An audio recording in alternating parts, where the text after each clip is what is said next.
Bueno, Bueno, retomamos nuestro ahí está. tercer bloque después de haberme recomponido un poco sobre el comunicado anterior.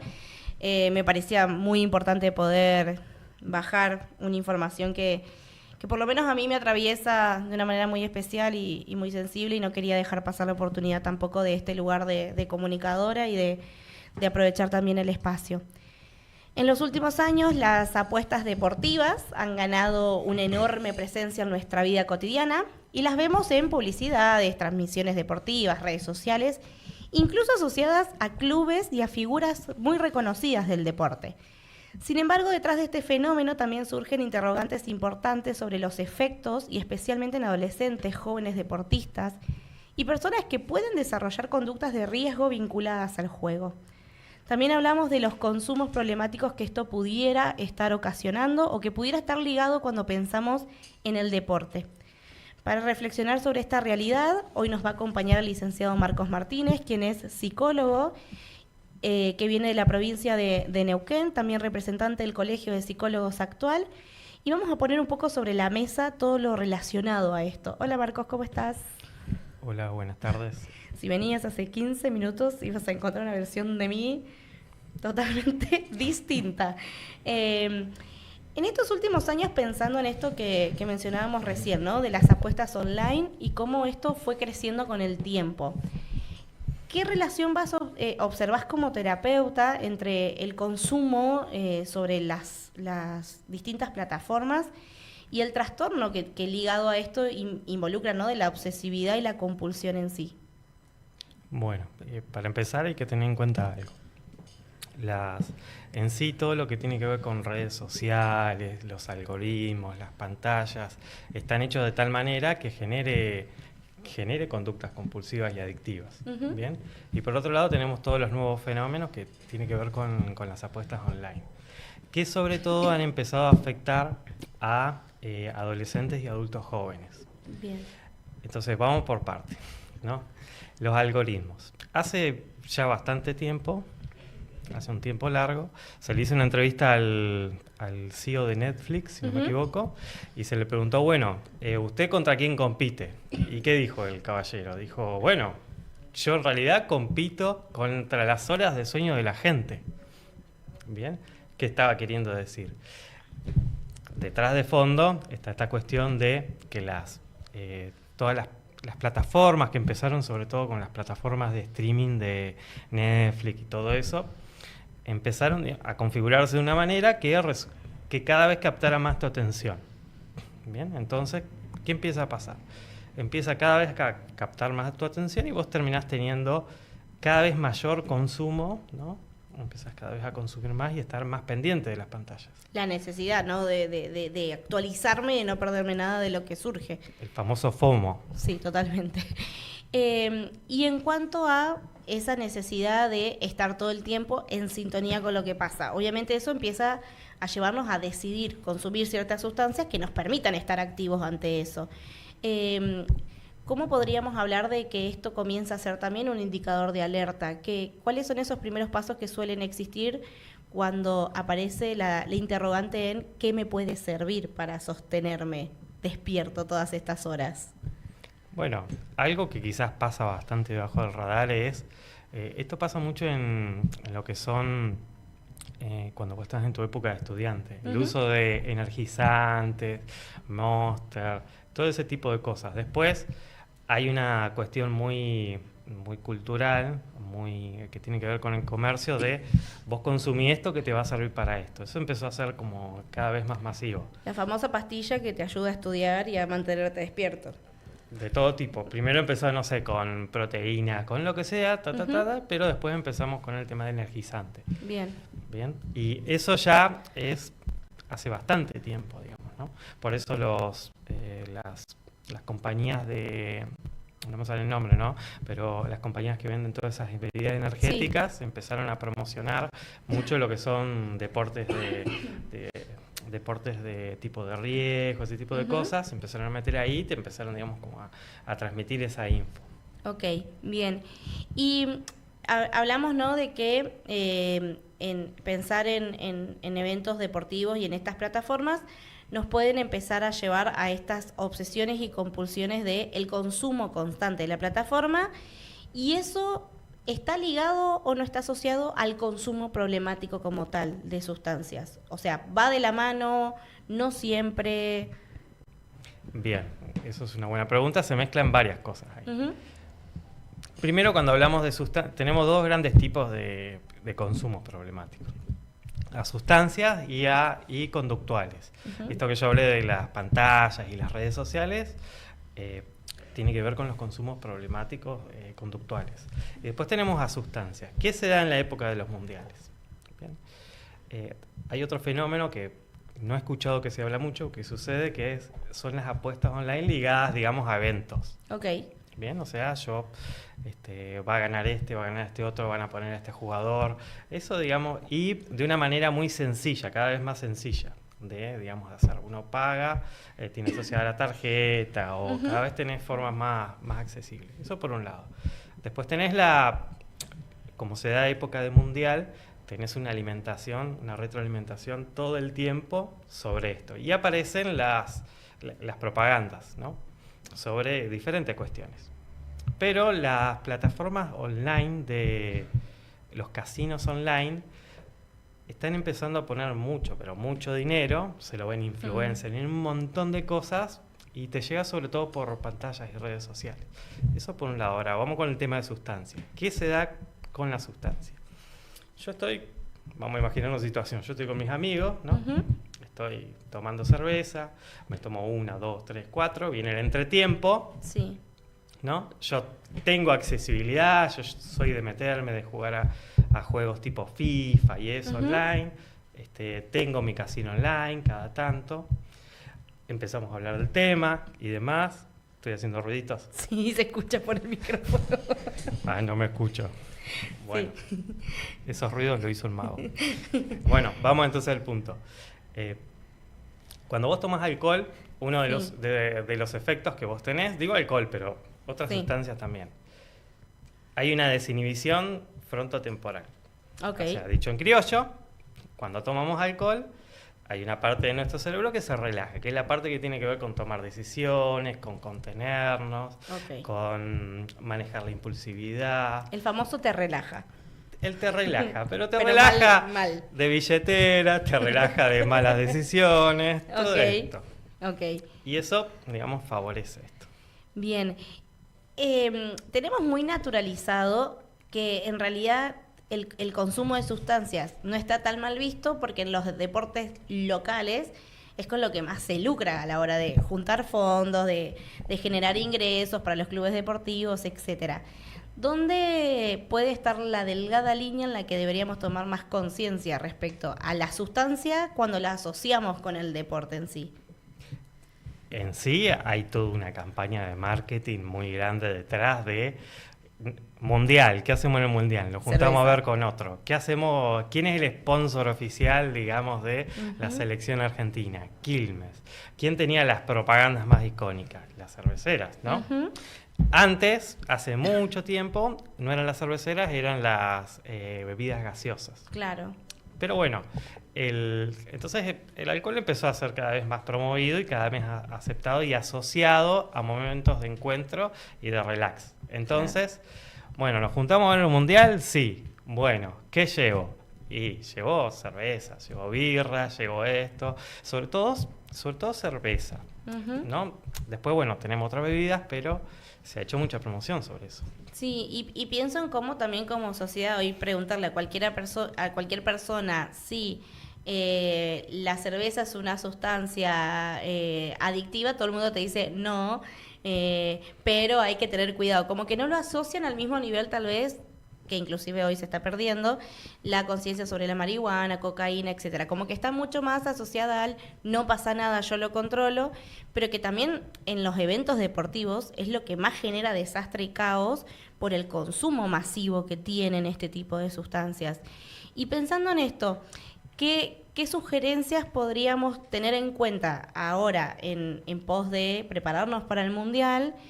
Y por ahí el tema de no recaer en una conducta compulsiva. No puedo mirar un partido si no tengo una cerveza en la mano, o me compro el six-pack y me tengo que bajar el six-pack. O sea, Sabemos que obviamente todas estas prácticas van en contra de hábitos saludables, pero ¿qué sugerencias se pueden dar para que justamente esa compulsión de la necesidad del consumo no esté presente para disfrutar del evento deportivo?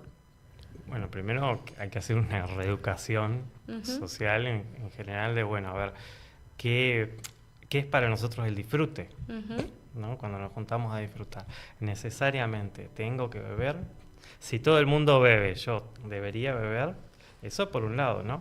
También algo mucho más básico es cuál es el impacto que tiene en nuestro organismo. Digamos, simplemente saber qué genera y cómo. Eso para empezar. Y después... Menos mal que ninguna cervecería nos está sponsoreando, porque pobre, retiraría como todo el dinero de la programación. Sería un gran problema. Pero bueno, yendo al punto, un poco es esto. Y después también, yo creo, esto es una pregunta un poco más filosófica, es ¿qué asociamos nosotros a pasarla bien? Claro. ¿No? Siempre necesitamos una cosa pegada de la otra. Y yo creo que desde ahí empezar cada uno como a hacer conciencia y decir, bueno, yo y en este momento tengo ganas de tomar, ¿no? Juntarse, ¿qué es juntarse con otros amigos? Claro, lo que pasa es que también yo siento que esto también tiene que ver con una cultura más regional. Yo no he visto tanto bar cervecero y ¿cómo se dice? De cervecería artesanal acá en el sur como en otras partes del país. Y siento que un poco es como la excusa del no pasa nada y total lo dominamos y lo controlamos, y porque en casa siempre se hizo y siempre nunca fue un problema. Y eso hace que los límites o la vara de empezar a detectar cuándo es algo que se me escapa de control no lo podamos percibir. Y pienso esto también en el tema de las apuestas, qué sé yo, todos hemos escuchado a alguna abuela hemos tenido o escuchado a alguna abuela decir, pero yo voy al casino, tiro unas fichitas y me vuelvo, no es que pierdo toda mi jubilación en el casino. Y a veces no se trata, siento yo, de que son 2 fichitas y me vuelvo, sino es la necesidad de estar haciendo esa acción o estar en ese evento con demás personas que también un poco me hacen sentir en confort dentro de lo que está sucediendo. Yo diría que cuando le agregamos la palabra ita al final, ya ahí empezamos mal. Una cervecita, una fichita, un binguito. Claro. Bueno, eso es lo que estoy haciendo ahí es estoy intentando quitarle peso a algo que tiene un impacto. Primero el decir no tiene impacto. Claro. Siento que también con los años, en vez de ser más conscientes de todas las consecuencias que esto trae, la sociedad y las grandes empresas fueron encontrando la manera de esquivar justamente todas estas normas morales para convencernos socialmente de que es algo que necesitamos para pertenecer. Recién te escuchaba decir, sí, están usando influencers, jugadores, etcétera, pero no hace mucho también les pusieron una multa por promocionar casinos online a nivel estado, y los hicieron sacarse una foto y un video medio pedorrón diciendo no está bueno esto, 1000 disculpas, no lo quisimos publicitar. Pero después de esa sanción, la publicidad se disparó por 20. O sea, si antes veíamos, no sé, un influencer cada 5 horas a decir algo de un casino, ahora de golpe tenés cada 15 minutos una publicidad bombardeándote al respecto. Es que, a ver, ahí hay una cuestión desde el propio Estado de decir vamos a hacer como que hacemos algo, ¿no? Y se pone una multa y las empresas dicen, a ver, si yo pago esta multa, pero lo que gano es todo esto, o sea, me sale a cuento. Claro. El Estado dice, bueno, hice algo, y nosotros incluso hasta nos promocionamos más todavía. Y psicológicamente, ¿qué consecuencias trae esto de el consumo problemático y esto del círculo vicioso, como lo conocemos, del no salir, que más allá de pérdida de dinero, redes de contención, mentalmente, psicológicamente, ¿qué es lo que pasa con la persona que está dentro de estos círculos viciosos? Primero lo que empieza a pasar es, siempre la entrada a una adicción empieza por placer, ¿no? Empieza asociada a situaciones, a eventos, a personas. ¿Qué empieza a pasar? Empezamos a tener lo que se llama abuso o abuso problemático, tanto en redes sociales como en sustancias, ¿no? Donde ahí medianamente yo tengo empiezo a tener algún tipo de problema, impacto en mi vida, pero yo sigo, digamos, manteniendo las áreas de mi vida en general, ¿no? Que yo tengo. Ahora, ¿qué empieza a pasar en la adicción? En la adicción, lo que empieza a pasar es que ya mi vida empieza a estar anclada a eso. Bien, entonces la persona empieza a tener una preocupación constante, ya sea por tener ese consumo, esa sustancia, empieza a aparecer las mentiras, ocultar. Me imagino que esto está muy vinculado a revisar el teléfono a cada rato si estamos hablando de apuestas, ¿no? Esto de no poder desprenderme de la aplicación, inclusive en horario laboral, la excusa de ir al baño para revisar quién ganó, qué pasó, si sumé. Sí, pasaba con el trading en un momento, cuando hace unos años que el tema del Bitcoin explotó. Sí. Hay plataformas que te muestran las tendencias, ¿no? Sí. Y la gente estaba como obsesionada.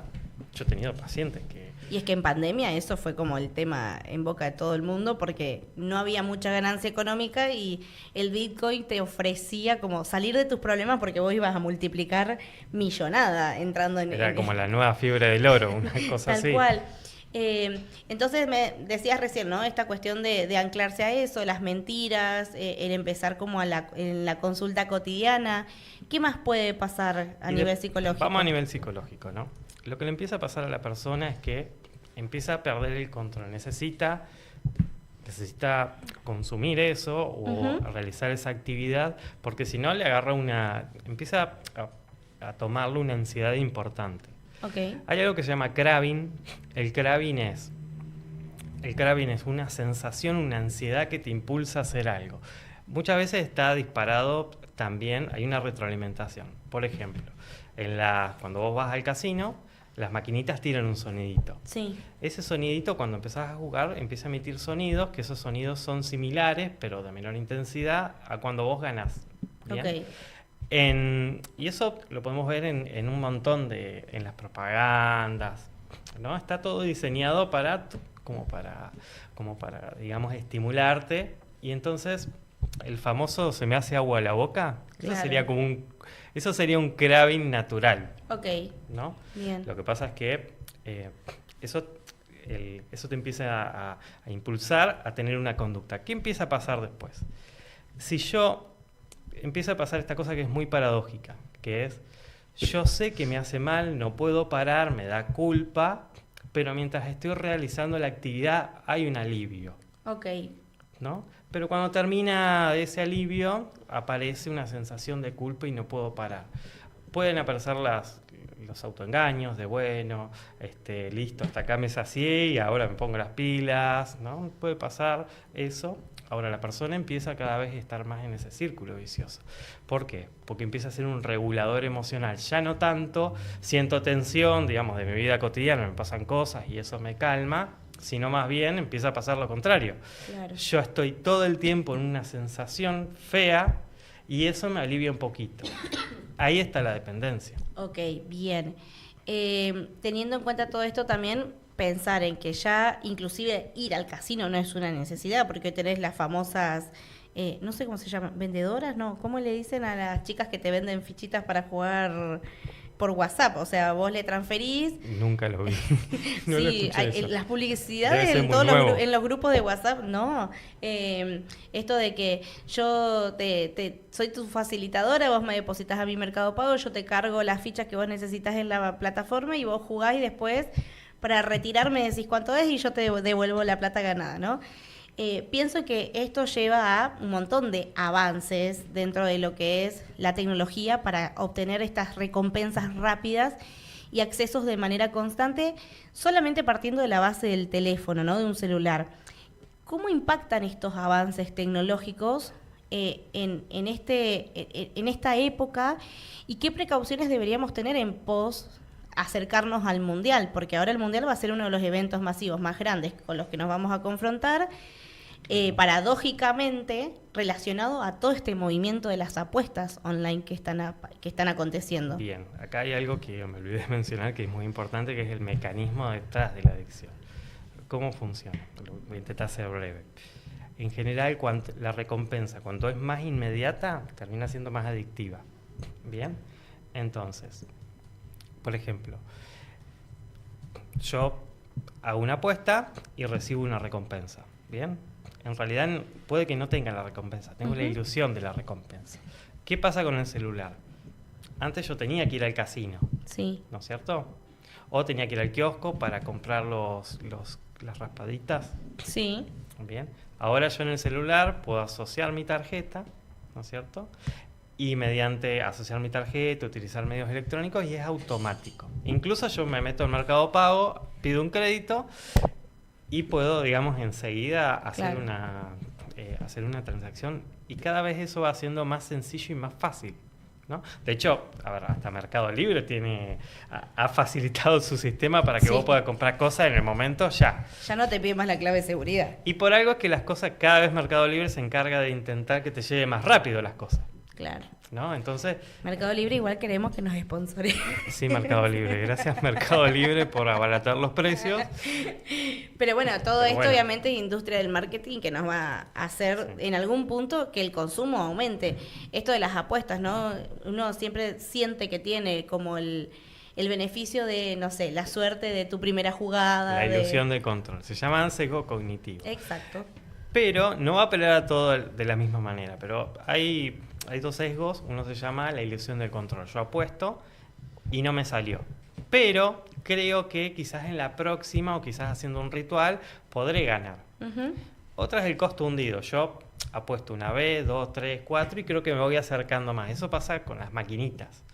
De hecho, hay un término que se llama algo así como la máquina está cargada, algo así. La gente se va sentando en determinadas máquinas específicas, se pelean con otros. Es que la máquina hoy, al ser todo digital, también, no sé, tengo el recuerdo de haber pasado hace no mucho en realidad por afuera de un casino y ver una de las máquinas que era de pececitos, todo muy adorable, y que el pez que tenía el pozo era un pez que se estaba inflando cada vez más. Entonces había una fila de gente esperando porque decían, en cualquier momento explota el pez y al que le toque es el que se va a llevar el pozo. Entonces es una cuestión también visual que te atrae y te ofrece. Retroalimentación. Exacto. De hecho, las animaciones, esto se da en los eSports, en las plataformas tipo FIFA y eso, que se venden unos sobrecitos que vos comprás y aleatoriamente te dan jugadores con características especiales que vos usás. Para incorporar al juego. Claro, entonces hay bailes, ¿no es cierto? Hay animaciones y bailes que hacen que cuando vos inicias el juego, hay bailes que son similares. Ahí está la retroalimentación, como el sonidito de las maquinitas, ¿bien? Y eso te va generando un craving para que vos vayas y hagas. Y si además yo tengo la ilusión de que, bueno, esta va a ser mi vez, esta vez sí voy a ganar, no, vengo apostando y cada tanto tiempo te toca ganar, que es, digamos, eso es un sesgo. Claro, totalmente. ¿Qué sugerencia le podemos dar a la audiencia cuando entremos en época del Mundial para no caer en la tentación del mundo de las apuestas y el consumo problemático? Bueno, primero que nada, hay que reconocer, lo primero y principal sería uno reconocerse en estas conductas. Bien, empezar a reconocerse estas conductas y hacerse una prueba. A ver qué tan sencillo para mí es posponer la gratificación, intentar no jugar. Y si detecto ahí que me cuesta un poquito, ¿no es cierto? Ahí hay que empezar a tener cuidado. ¿Qué puedo hacer yo? Sí. Bueno, una de las maneras es empezar a poner como barreras, por ejemplo, ¿no? Desinstalo la aplicación. Ese es un muy buen ejemplo. Desinstalo la aplicación. Hay aplicaciones que te bloquean otras. Ok. Otro ejemplo, yo voy a la casa de mis amigos, voy sin el celular. Ok. Bien. Desasocio la tarjeta, si la tengo asociada. Van siendo pequeñas conductas que lo que hacen es te la van haciendo un poco más difícil. Sí. Bien, eso por empezar. Bien. Después el alcohol te va digamos, soltar la billetera, ¿no es cierto? Cual. ¿Y como familiar? Bueno, como familiar, ¿qué podemos hacer nosotros? A veces no es tan fácil, si uno, digamos, no está en ese ambiente, mirar... Porque lleva mucha pelea y discusión. Primero, es difícil darse cuenta que le pasa al otro. Y después, esto de las peleas y discusión. ¿Por qué? Porque la persona te va a decir, no es un problema, o no es tanto un problema. O yo lo controlo. O vos qué sabés. Tal cual. Vos no tenés ni idea, sos un prejuicioso. Entonces, desde el lado del familiar, primero es empezar a poner un ojo. Ok. Bien. Y cuando empezamos a ver este tipo de conductas, como ocultarse de ciertas Ujú. cosas, no contar mucho, o irritarse un poco si hay mucha indagación, ahí ya empezamos a advertir. Hay una diferencia si somos padres o si somos familiares, hermanos, Ok. pareja. ¿Sirve confrontar? No es la mejor opción, Ok. Eso está ¿no? bueno saberlo, porque hay mucha gente que lo detecta y dice, vos tenés un problema y va como al choque a veces. Eso va a generar resistencia. Ok, bien. ¿Y cómo entonces podemos ayudar si lo detectamos? ¿Persuadimos? ¿Intentamos generar espacios donde esto no sea una necesidad? Bien, vamos al punto. Primero que nada, intentar hablar con esa persona. Y uno dice, Ujú. ¿hablar cómo? ¿No? Empezar a preguntarle, bueno, ¿y vos qué haces? ¿De qué manera? ¿Cómo funciona? No te metas, no sé qué, no, pero contame cómo es el tema, cómo funciona, sos el único que lo hace, de qué forma, sin intentar, cómo hacer para no chocar, intentar no hacer un juicio de valor. Sí, no bajar línea. Y menos que nada, bajar línea. Ujú. Decirle, opinar si está mal o está bien. Eso para Ok. empezar. Bien. Después, si son adolescentes, bien, primero el ejemplo, ¿no? Primero el ejemplo y ahí hay que hacer un acuerdo, digamos, intrafamiliar con la pareja, Ujú. ¿no es cierto? De decir, bueno, vamos a hacer esto sí, esto no. Los límites tecnológicos pautados, Ok. esto así, de esta manera. El control ¿no? parental, que muchos padres tienen miedo de implementar en un dispositivo porque es un hijo adolescente y que en realidad termina siendo muy beneficioso para estas situaciones, porque es lo que permite también evitar que la situación sea grande.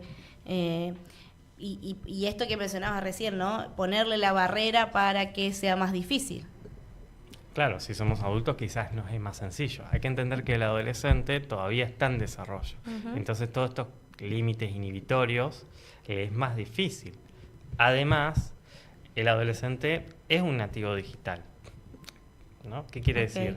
Que ya nació en un mundo de redes, de alta estimulación y funciona de esa forma. Ok.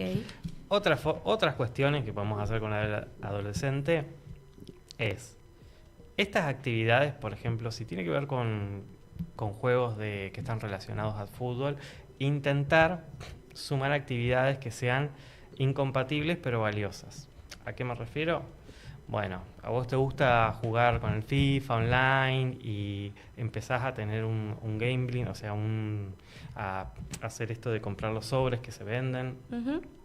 Bueno, entonces llevarlo por te gusta el fútbol, sí, bueno, empezar a organizar picaditos, como intentar hacer algo similar que no es lo mismo. O sea, que sea más real y no tan tecnológico. Exacto, empezar como digamos a ofrecer alternativas, Ujú. pero ofrecer alternativas no desde el, estás haciendo eso, ay, ¿por qué no haces esto? Claro, sino la sugerencia.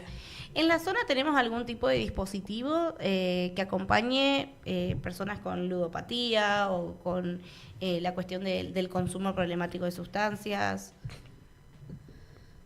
Con lo referido al consumo problemático de sustancias, tenemos bastantes porque es mucho más conocido, hay más tradición Ujú. sobre eso. Tenemos muchos centros de internación, las famosas comunidades terapéuticas. Ok. Tenemos centros que además de ser centros de internación, tienen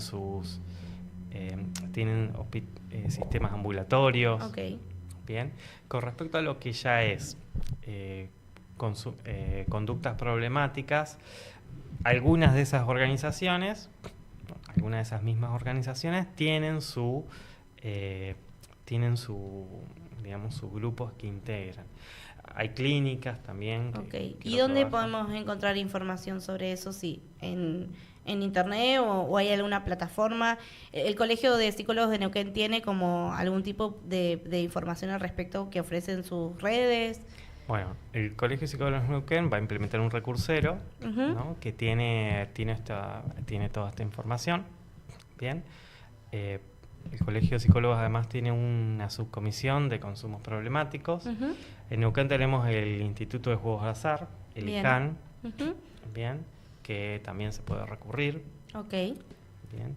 Y hay, si no me equivoco, hay líneas, no les podría decir, apuntado más a lo que es las conductas problemáticas, sobre todo ludopatía, que es como un poco más la más conocida o la que más tiene prevalencia. Hay muchas otras conductas problemáticas.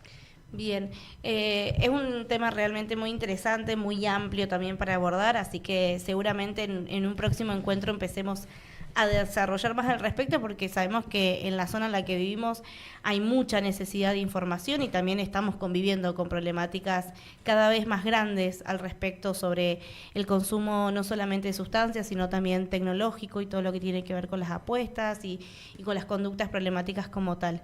Gracias, Marcos, por acompañarnos. Vamos a ir a nuestra última tanda. Esperamos que te hayas sentido cómodo. Gracias a ustedes. Y en el último bloque vamos a tener 2 entrevistados muy especiales, así que los invitamos a que puedan quedarse para acompañarnos. Hacemos un break.